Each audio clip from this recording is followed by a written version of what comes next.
Muy bien, iniciamos la clase y continuamos hablando de aspectos relacionados con fisiología en la cosecha. Y ahora abordaremos desde otro punto de vista. Nos preguntamos cómo lograr mantener la higiene y la calidad de los productos frescos, reducir las pérdidas por cosecha, cómo hacer pues para que una vez cortado el producto se le mantenga la higiene, se mantenga la calidad y se mantengan frescos. Y, y de esa manera, perdón, alguien tiene por ahí abierto el micrófono. ¿Me están escuchando bien? Bueno, buenas.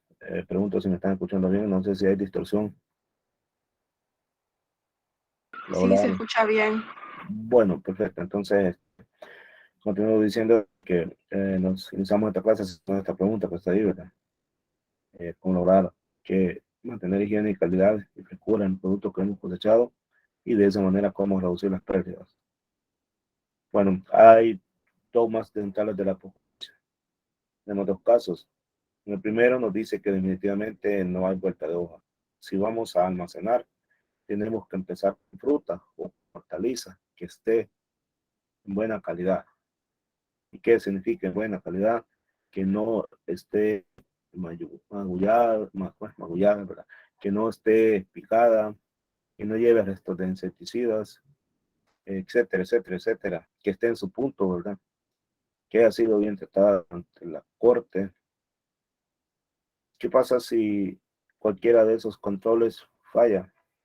Si vamos a almacenar fruta o hortaliza que esté dañada, entonces al final se va a tener que dañar más. Y no solo eso, va a dañar a las que estén sanas. Así que el primer punto es que nunca vaya usted a almacenar algo que esté dañado aún por poco tiempo. Le va a las que estén buenas. El segundo punto, el segundo caso es que la calidad inicial se puede perder. Supongamos de que usted ha seguido todos los pasos y usted tiene listo para almacenar fruta en excelentes condiciones o hortalizas en excelentes condiciones. Entonces usted dice, voy a almacenar esto, tranquilo, la coloca ahí en los alacenas y estuvo. No se trata de eso, también de usted estar pendiente, porque al final la calidad inicial usted la puede perder si no ejerce medidas durante su almacenamiento, el tiempo que esté en aquel. En este sentido, tenemos que saber diferenciar en aquellos productos que deben de estar poco tiempo. Por ejemplo, las frutas, el banano, no puede estar mucho tiempo en el aquel, y otras, el mango y todas esas no pueden estar mucho tiempo en el aquel. Entonces, depende cómo sea la venta, si el tipo de producto que vamos a almacenar, ¿verdad? Si la venta lenta, no vamos a poner un montón. Si la venta rápida, entonces probablemente sí. Porque sabemos que si se pasa más del momento, entonces se arruinó todo. Así es que eso es otro punto que hay que tener en cuenta. Entonces, para todo ello, nosotros planteamos soluciones integrales, es decir, no una sola medida, sino que va, por ejemplo, utilizar variedades adaptadas a condiciones locales. Nos estamos refiriendo al momento de, este es propiamente ingeniería agronómica, ¿verdad? Escoger variedades que, que vamos a establecer en el campo que sean adaptadas a condiciones locales y también variedades adaptadas a requerimientos del mercado. ¿Qué significa esto? Variedades adaptadas a requerimientos del mercado. Significa que hay variedades, porque usted puede conseguir una variedad que le puede garantizar buen producto y todo, pero resulta que en el mercado no es aceptada. Entonces usted tiene que buscar variedades que estén adaptadas a esos requerimientos del mercado. A manera de ejemplo, hace poco consumí sandía. Sí, me encanta comer sandía todos los días por el calor, ¿verdad? Entonces, últimamente lo que he notado es que la tendencia que hay es que ya no esté, ya se vean probablemente que ya no viene sandía con semilla. Eso tarde o temprano iba a suceder. Cuando hablemos de calidad vamos a hablar de eso más adelante en la clase. Vamos a poner el ejemplo de la sandía, vamos a poner el ejemplo de las bananas, pero por el momento solamente les digo de que resulta de que sí, había notado de que la sandía ya casi ya no venía con semilla, cada vez está viniendo más sandías sin semilla, pero me parece que un día de estos, estaba partiendo ahí una sandía y era bien dura, bastante dura, y luego al probarla igual dura. Entonces es sin semilla, obviamente, y el sabor más parece de caña de azúcar. Estas son variedades de que habría que ver si la gente se va acostumbrando a esto. Voy a poner este ejemplo, porque a veces la gente se va acostumbrando a cosas nuevas. Entonces, a veces cuesta, ¿verdad? Que la gente se acostumbre a cosas nuevas. Y obviamente la dureza de esa sandía de la que les hablé al principio garantizó pues, que no tuviera muchos problemas en el campo. Excelente, ¿verdad? Y también la pulpa bastante dura garantiza eso, ¿verdad? De que no tenga muchos daños en el campo debido a hongos, debido a insectos, etcétera. Pero el sabor y la textura le gustará a la gente, le gustará al cliente. Eso es otro punto. Eso le digo yo que aquí cuando dice variedades adaptadas a requerimientos del mercado, uno debe tener cuidado también cuál variedad va a escoger, porque habría que ver si la gente la va a aceptar o no. Usted le puede ir muy bien en la producción, sí, pues a la gente no le gusta. Entonces, saber qué variedades son las que le gusta a la gente. También, obviamente, no hay que olvidar que hay que tener condiciones de la precosecha que sean adecuadas. Ya lo vimos, hacer un buen corte, un buen manejo en el transporte, etcétera. Y cortar los productos cuando estén en su propio índice de cosecha y madurez. Y aquí dice adecuado al objetivo, es decir, cuánto tiempo lo voy a mantener en la alacena, o sea, en el almacén, cuánto tiempo lo voy a permanecer ahí. Entonces, de eso va a depender el índice de cosecha y madurez que yo voy a escoger. También hay que tener un buen manejo de la temperatura y de la humedad ya a la hora de almacenarlo. Igualmente, el control de microorganismos. Entonces, el control de microorganismos significa que debo de garantizar que el producto, cuando lo voy a almacenar, esté bien desinfectado, bien limpito, bien desinfectado. Porque si ya el campo trae hongos, entonces puede tener problemas, puede venir complicados, insectos, todo eso debo de descartarlo, todo eso. Y hay que definitivamente tener disponibilidad de tecnología para cuartos fríos y todo eso, pero eso implica grandes inversiones. Y las inversiones se hacen dependiendo del volumen de ganancias que se tenga. Cuando no se tiene grandes volúmenes de ganancias, obviamente no vamos a hacer eso, pero cuando el mercado está bien, entonces hay que invertir. Y por supuesto la higiene, eso es todo. Y tenemos algunas ayudas que tenemos posterior a las cosechas. Cuatro grandes grupos. Tenemos hormonas, también conocidas como reguladores de crecimiento, diferentes tipos de procesos, inhibidores de etileno, productos químicos. ¿Cuáles son las hormonas? Perelina, citocina, etileno, oxina, amonatos, etcétera. Estas hablaron de esto cuando vieron fisiología vegetal. ¿Cuáles son los procesos? Procesos de enfriamiento, de curado, de embalaje, de almacenamiento, de transporte. ¿Cuáles son los productos químicos? Fungicidas, ceras, antioxidantes, sanitizantes y cualquier tipo. También tenemos inhibidores de etileno, y aquí están los nombres ABG, 1-MCP, manganatos, y que están incluidos también en sistemas de control. Entonces, estas son ayudas que tenemos posterior a la cosecha y que podemos aplicar en productos que se en el almacén, o sea, en almacén, en productos ahí en los cóndolos de mercados o en los mercados. Para ejemplificar mejor, vamos a ver punto a punto el manejo por cosecha de naranja. Obviamente para cada fruto, para cada producto, el manejo es distinto, pero vamos a poner de ejemplo el caso de la naranja. En primer lugar, veamos aquí una naranja y los diferentes procesos fisiológicos que se pueden estar dando.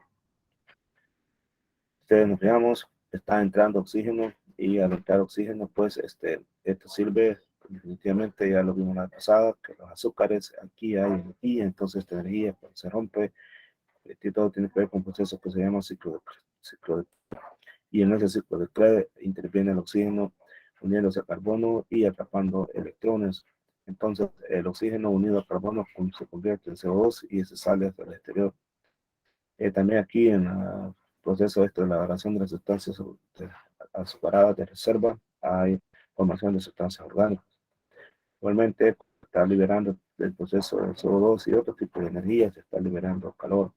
También se está liberando vapor de agua y eso lleva consigo fluidos solares. Como consecuencia tenemos un gran fenómeno de respiración, un gran fenómeno de transpiración. Respiración, oxígeno, transpiración, vapor de agua, sale CO2, sale calor. ¿Y qué pasa con esta naranjita que está bien bonita en un principio? Con el correr del tiempo pues va perdiendo la textura, el color se va torrando y todo. Entonces incluso se va a favorecer para que penetren hongos, bacterias. Finalmente termina en procesos de senescencia hasta que llega a su fin. Entonces, todos esos procesos obviamente no los podemos permitir mientras está en exposición. y debemos de garantizar que se mantenga fresquita y todo eso. Entonces tratamos de tratar de disminuir la entrada de oxígeno para que el proceso de degradación de azúcares sea más lento, y al ser más lento, sea más lento también la generación de calor, el vapor de agua y la destrucción de fluidos solares. Entonces, ya vamos a ver cómo podemos hacer para retratar un poquito esto.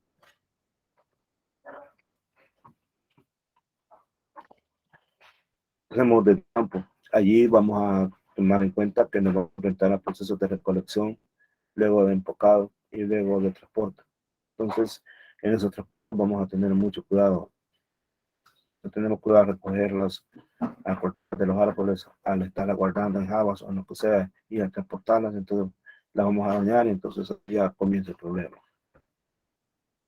Entonces, como vamos a tener un cuidado al momento de la recolección, en primer lugar, tendría que estar en un estado verde amarillo, al menos en un 25% de la superficie de la fruta. ¿Y eso para qué? Para que cuando finalmente llegue aquí en abajo esté en un estado óptimo de consumo. Es decir, de que la fruta ya esté en lo posible amarillita casi totalmente. Si decidimos cortarla cuando ya está amarilla, entonces la fruta pues, se expone más, se va magullada, a deteriorada y entonces pudra. Y entonces eso es debido a que no tiene la misma capacidad de resistencia, porque no es lo mismo cuando está de color verde cuando está de color amarilla. Piense bien que no estoy diciendo cuando esté verde o esté maduro. En el caso del estado amarillo con el estado verde no significa que una que esté, bueno, que esté verde obviamente, que esté verde, pero la que esté amarilla no significa que ya esté maduro. Entonces vamos a tener mucho cuidado de los sitios. Recuerde que estos no maduran después de cosechado. También para evitar muchos problemas hay que cortar las naranjas haciendo uso de instrumentos. Por ejemplo, puede ser una tijera de podar u otro instrumento que te permita cortar los frutos para no tener problemas. Incluso cuando se cortan, no se tiene un solo. Alguien ha subido un par, las corta y las tira al suelo, ahí las daña. Entonces, también para eso deben tener mucho cuidado. Y los instrumentos que vas a usar para cortarlas deben de estar desinfectados. ¿Cómo las vamos a desinfectar? Bueno, con algodón, con lejía y se están limpiando. Entonces ahí las estás desinfectando. Ya al momento que lo vas a empacar, debemos de, antes de empacar, tener mucho cuidado.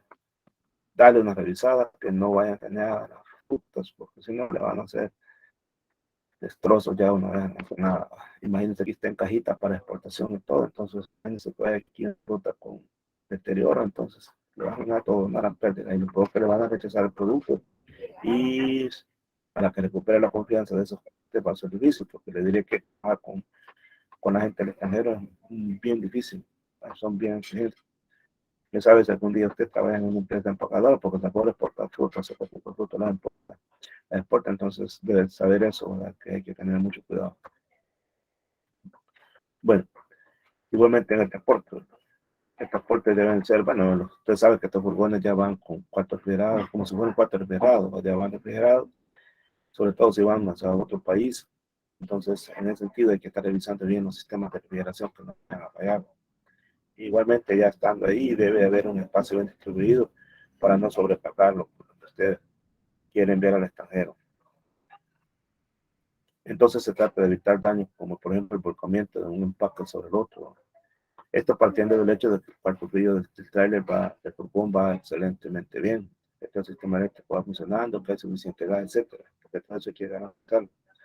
Entonces, usted garantiza todo eso, pero si en un momento ahí, mal movimiento de vehículos, se le la caja, entonces ya eso puede causar problemas. Se topa uno con otro. La humedad relativa es otro aspecto, debe tenerse entre un 85 a 1%. Esa es la condición óptima para la conservación y en esa humedad relativa, la naranja tiene muchas más posibilidades de poder seguir con su ciclo de maduración por más tiempo del que normalmente está diseñada. La temperatura también es otro factor. Ahora bien, la fruta que ya está empacada la podemos almacenar durante varias más semanas, podría ser incluso hasta meses, temperaturas de 3 hasta 8 grados centígrados. El problema es que si no lo hacemos de esa manera, tenemos el riesgo de que se den procesos de transpiración más rápido. y consecuentemente de una degradación más rápida de la fruta. ¿Y eso por qué? Porque se genera más calor y entonces también más pérdida de agua. Siempre hablando de la temperatura, la naranja, al igual que cualquier otro fruto, la mayoría de frutos, bueno, la mayoría, ¿verdad?, sufre daños a causa del congelamiento. Sabemos cuáles son los daños que sufren. Esos son daños característicos de cítricos que son dañados por el congelamiento. Lo que pasa es que aquí en El Salvador, en estas regiones tropicales, no lo notamos porque no se vienen en grandes temperaturas. Pero sí, ya, por ejemplo, ya ahí en Guatemala, en altiplano, y por Quetzaltenango, a veces hay altas temperaturas, perdón, bajas temperaturas, y entonces sí se pueden observar este tipo de daños. Estos que han visto más cerca, y tenemos más daños de eso. Todos son los daños que presentan entonces los cítricos cuando han sido expuestos a bajas temperaturas. El efecto del etileno. También también el etileno tiene su efecto.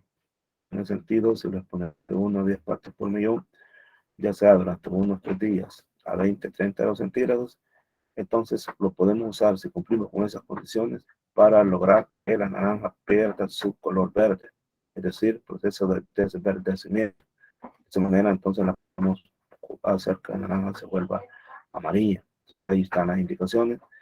Posición de 1 a 10 partes por millón, 1 3 días y de 20 a 30 grados centígrados.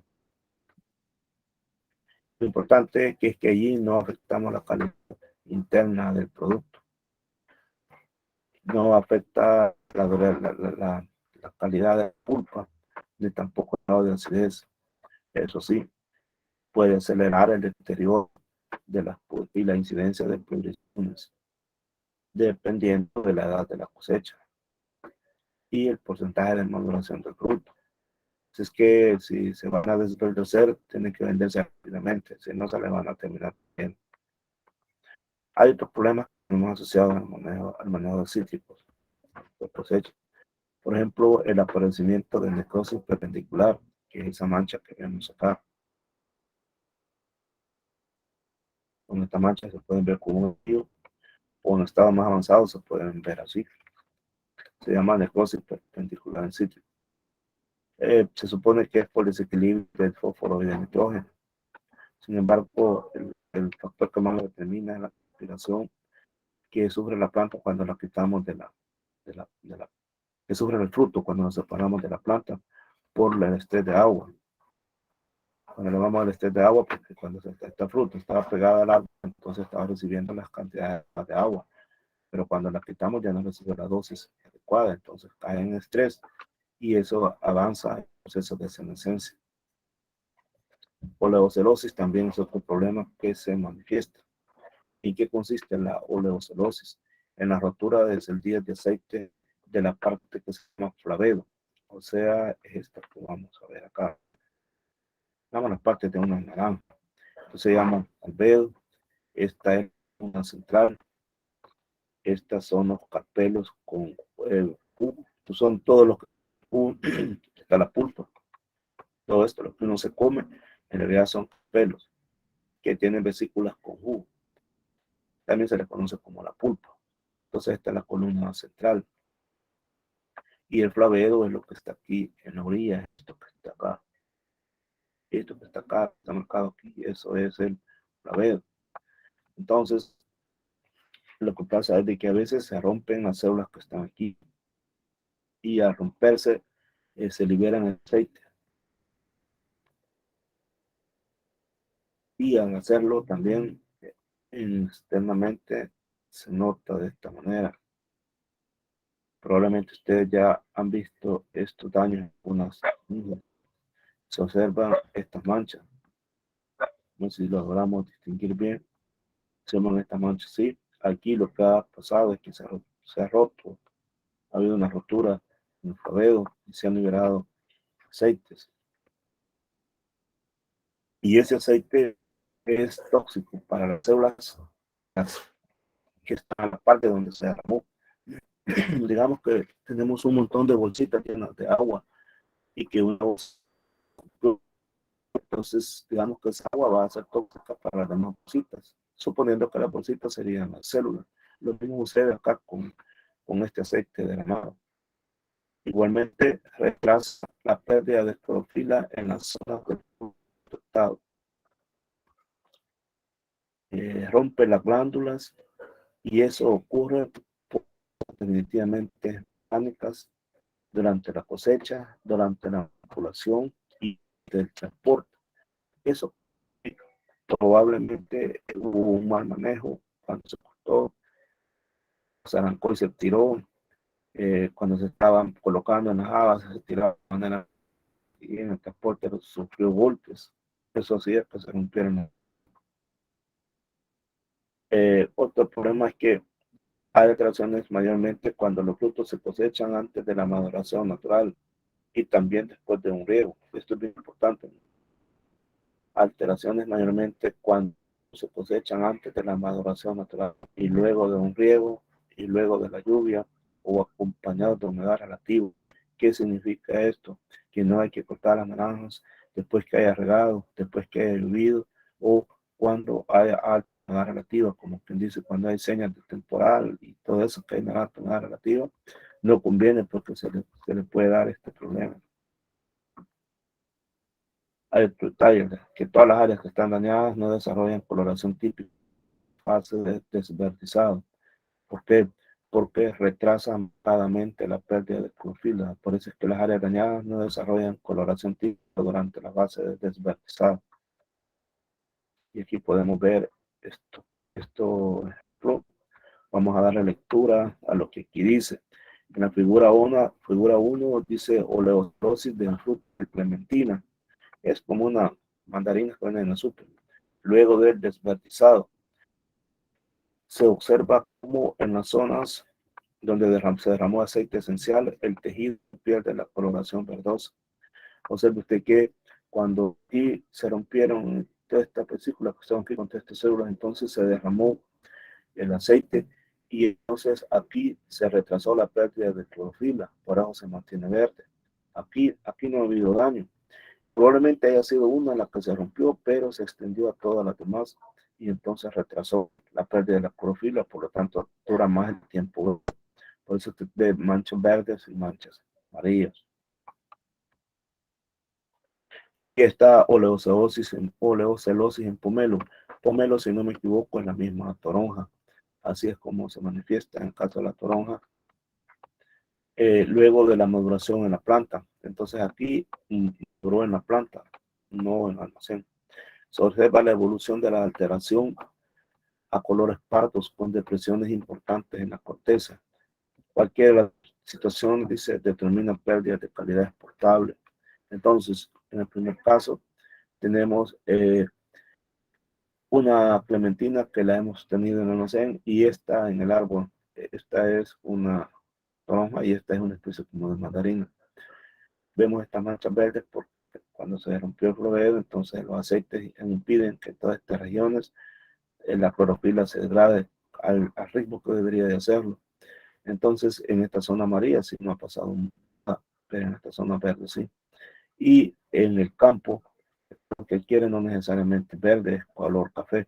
Marrón dice acá que viene siendo es lo mismo, marrón o café. Entonces, así lo observamos en el campo, particularmente en el caso de las toronjas. Supongo que el pomelo es lo mismo. Tengo entendido que el pomelo es lo mismo que toronja. Si alguien me dice que sabe que no son así, por favor me lo corrige ahora. Pero tengo entendido que el pomelo es lo mismo que toronja. En otra parte creo que le llaman así. Pero bien, esto sucede a nivel de campo. Observan los cambios en la coloración. Y veámoslo más de cerca, qué es lo que sucede. Detalle de las glándulas de aceite dañadas en el floreo. Aquí está. Y aquí está fruto de mandarina clementina, variedad Marisol, expresando síntomas avanzados de daño. A ver, hasta azulitos y aquí. Y el detalle del daño donde se observa en el centro oscura, donde se provocó el daño. Es decir, el aceite se derramó, provocó fitotoxicidad y cambió la coloración en las células sanas adyacentes. Y en la D es el daño incipiente de oleocelosis, las glándulas de la celosis. Las flechas indican glándulas de aceite dañadas. Vamos a ver si logramos distinguir estas flechas. Mire acá, estos son los saquitos que se han roto, que son como las glándulas. quizás unas que se dañaron.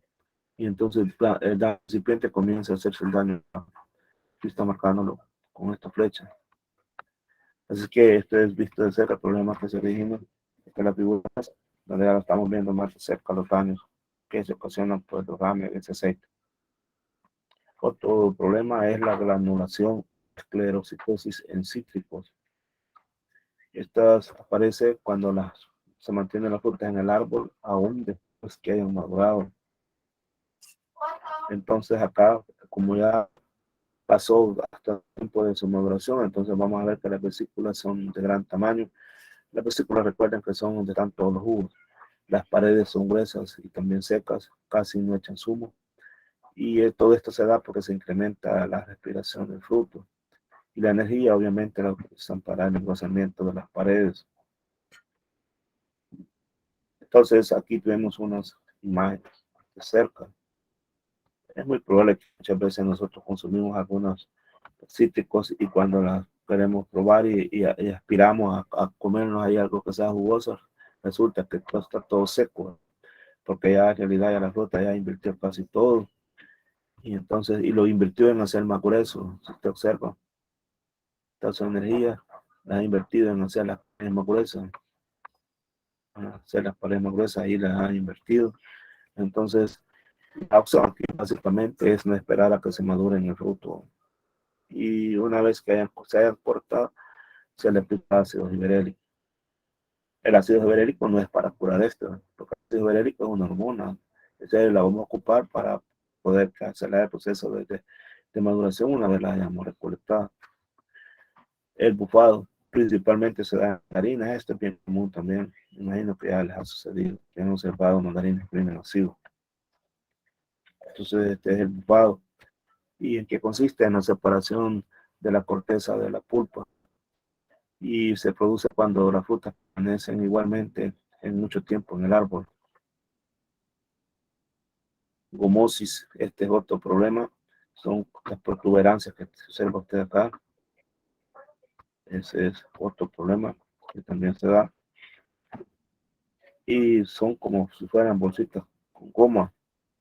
Se debe a deficiencia de boro o también como respuesta que da frente al ataque de insectos o de defensa frente a patógenos. Pueden ser entonces mecanismos de defensa. El rajado o el splitting, este es otro en la naranja sin semilla, es bien común ver esto. De repente las naranjas están rajadas, cuando repite la naranja sin semilla, es bien común ver eso. Consiste en que se agrieta la corteza y se debe a deficiencias de nutrientes y también a déficit hídrico. Hay opciones: aplicar nitrato cálcico y ácido giberélico, también 2,4-D, se pueden aplicar para evitar llegar a eso. La cera es también otra alternativa y se utiliza para disminuir la deshidratación, la tasa respiratoria y también la oxidación, protegerlas de microorganismos y hacer que brillen, para que se vean bien limpitas, que sean visualmente atractivos. Entonces, en los supermercados, los productos que están ahí en anaquel, muchos de ellos están encerados. Los cítricos principalmente, la yuca también viene encerada.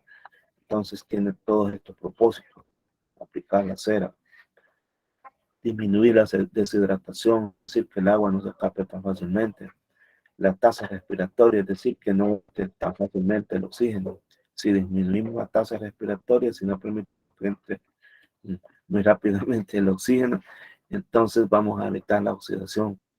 Y entonces también le vamos a estar garantizando que el fruto se mantenga lo más sano posible y de esa manera vamos a proteger contra patógenos. Y además, la apariencia que da es que a los humanos tenemos esa tendencia a ver que las cosas brillen, porque nos da la impresión de que eso está bien limpito, que está bien fresco. Entonces también llama la atención en ese sentido. Bien, esta era la clase de este día. Si hay consultas, ya voy a revisar los exámenes, espero que no hayan habido reprobados. Y espero también que ya estén avanzando. Hasta el momento, extraoficialmente, me han dicho algunos estudiantes dónde van a empezar ¿cómo se llama? Su examen de roedores. Pero oficialmente porque recuerden, les pedí que haciendo uso del correo oficial, bueno, creo que sí, creo que solo un mensaje recibido nomás vía correo, en donde me dicen dónde van a hacer el trabajo del examen y quiénes conforman el grupo. Así es que espero lo más pronto posible esto, que me manden a decir dónde van a hacer el trabajo y quiénes es el grupo que lo van a conformar. Extraoficialmente me han comentado dónde lo quieren hacer y me han preguntado si es correcto o no, entonces ahí les hemos dado respuesta, pero eso no es comunicación que yo tomo como oficial. Un grupo que por ahí me mandó los nombres por Messenger, esa información yo no la doy por válida porque les pedí que fuera a través del correo oficial. Entonces, prácticamente creo que solo un grupo lo ha hecho, así es que espero que en el transcurso de las próximas horas me envíen a mi correo donde van a hacer la información acerca de dónde van a hacer su examen sobre roedores y también quién es el grupo que lo va a conformar. Ustedes decidan dónde y mándenme ahí los nombres de los estudiantes que lo van a conformar el grupo. Envíenmelo ya luego, diría yo que este viernes, no se da. ¿Alguna pregunta?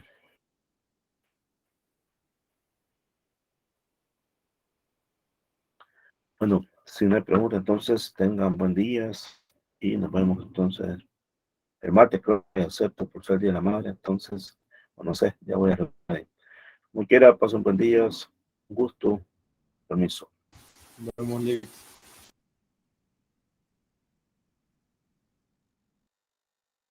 vemos. Feliz día, Liz. Feliz día, mucho gusto.